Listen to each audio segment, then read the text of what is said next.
লোকসভা নির্বাচনের আগে ভারতবর্ষে সিএএ লাগু হচ্ছে। ফের লোকসভা নির্বাচনের আগে সিএএ নিয়ে সরব শান্তনু ঠাকুর। বৃহস্পতিবার বালিতে একটি দলীয় কর্মসূচিতে অংশগ্রহণ করেছিলেন কেন্দ্রীয় মন্ত্রী শান্তনু ঠাকুর।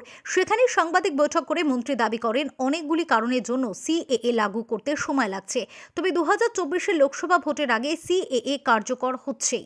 কারণ সিএ শুধু একটা বা দুটো বছরের সমস্যা নয়, এটা দীর্ঘ 75 বছরের একটা সমস্যা।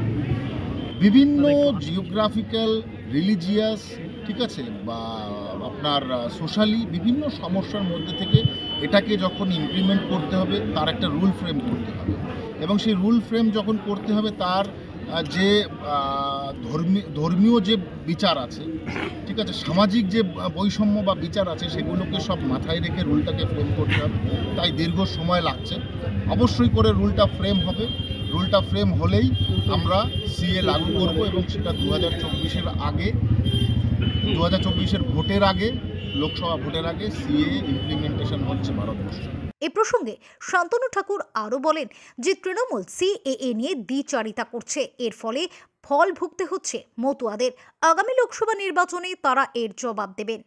উদ্বাস্তু যারা, বিভিন্ন ধর্মের মানুষ প্লাস বিভিন্ন কমিউনিটির মানুষরা আছেন, কিন্তু সবচাইতে মোস্ট সাফারার যারা, তারা হচ্ছেন এই মতুয়া বা নমশূদ্র সম্প্রদায়।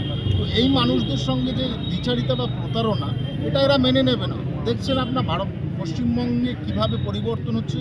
এই লোকসভাতে আরও বেশি পরিবর্তন হবে, যে পরিবর্তনে টিএমসি টের পাবে যে মানুষের সঙ্গে বিশ্বাসঘাত করার ফল।